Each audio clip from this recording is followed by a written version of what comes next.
Salut à tous les abonnés, j'espère que vous allez bien.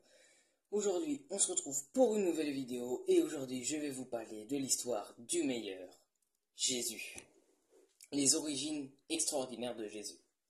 Jésus naît à Bethléem, d'une femme nommée Marie, selon une promesse faite bien avant sa naissance.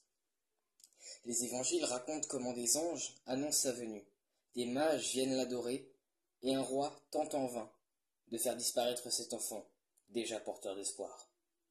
Très jeune, il étonne par sa sagesse, posant des questions profondes au maître du temple. Le début d'un ministère hors du commun. À environ 30 ans, Jésus entame sa mission.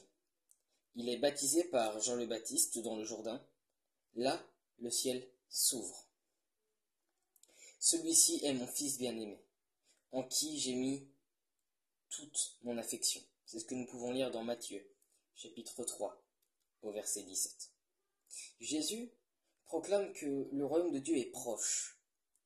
Il appelle des disciples ordinaires, pécheurs, collecteurs d'impôts, zélotes, et bouleverse leur vie. Des miracles et des paroles qui transforment Jésus enseigne avec autorité, partageant des paraboles qui touchent les cœurs.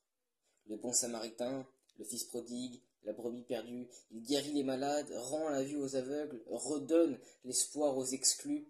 Sa parole est d'une puissance inédite, pleine de compassion et de vérité.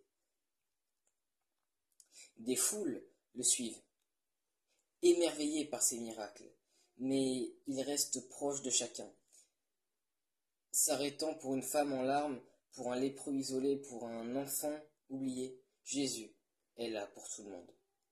Le rejet, la passion et la croix. Son message dérange, surtout ceux qui détiennent le pouvoir religieux ou politique. Jésus est arrêté, jugé injustement, flagellé et crucifié à Jérusalem. Voici l'agneau de Dieu qui ôte le péché du monde.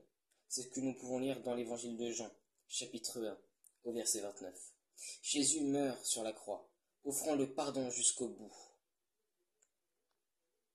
Père, pardonne-leur car ils ne savent pas ce qu'ils font. C'est ce que nous pouvons lire dans l'évangile de Luc, chapitre 23, au verset 34. Jésus aime tellement les gens que même après avoir vécu tout ça, il décide de leur pardonner. La résurrection est héritage éternel. Le troisième jour, ses disciples découvrent le tombeau vide. Jésus est ressuscité. Il apparaît vivant, plein de tendresse, invitant chacun à la confiance.